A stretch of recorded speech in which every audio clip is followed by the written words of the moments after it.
It could also be fully integrated into a new pathway or at the front end.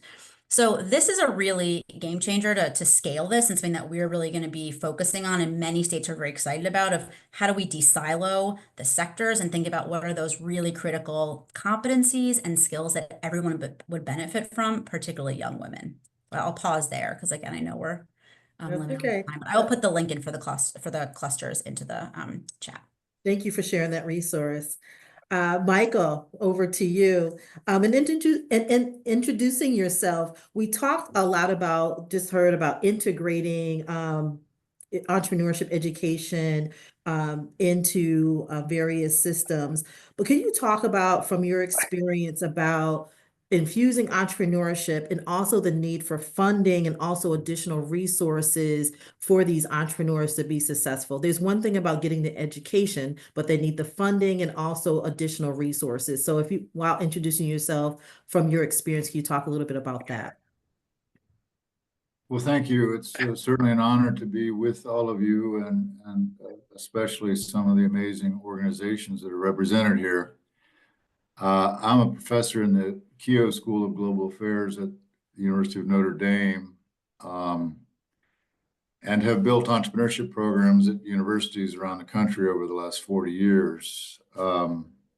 My principal focus today, these days, is poverty and entrepreneurship. And so I coordinate something called the Urban Poverty and Business Initiative, which is now operating in 45 cities around the country and globally, helping low-income and disadvantaged people build what can become financially sustainable businesses.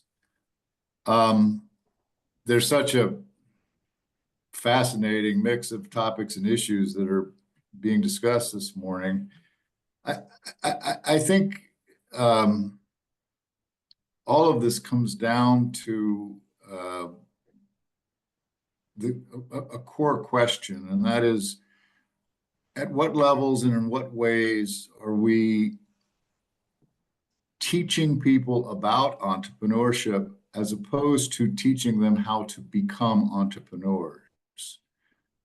It's kind of like taking a psychology course versus learning to become a psychologist. And I think our whole approach to education and everything else we do needs to distinguish when and how we're teaching people about entrepreneurship, which is especially important in the early years of life and the early years of education, versus how to be an entrepreneur, right?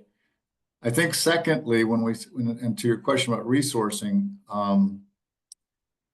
we have a preoccupation with the shiny object, which is the next Uber, the scalable, tech-based, growth-oriented ventures, which represent, as everybody knows, less than 1% of startups, and yet gets about 99% of the focus. And so we need to clearly distinguish what we call survival, lifestyle, managed growth, and aggressive growth types of ventures, and tailor our approaches to resourcing, to education, to all of this, to the different types of ventures and the stages of venture growth.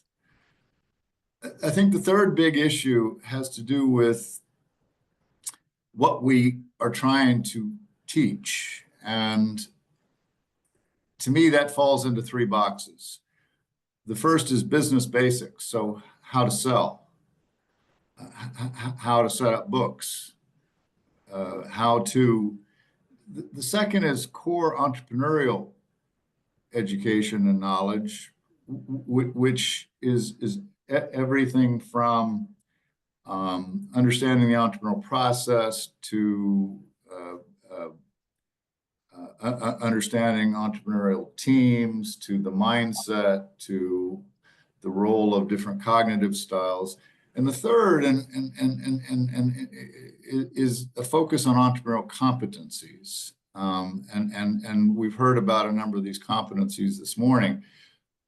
But a good example, there's a huge preoccupation in entrepreneurship with money, how to get more money, how to make more money available.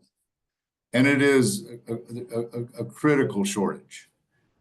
At the same time, in the about 3,500 low-income entrepreneurs we work with these days, if I had $10,000 to give each of them and gave it to them, in 6 months, the 10,000 would be gone and their ventures wouldn't be any further along. Right. And so I think it's much more about other kinds of competencies. And so how to think and act in a guerrilla manner, how to leverage resources cleverly and creatively. We know most businesses that are successful start with less than $5,000. And so how do they build that absence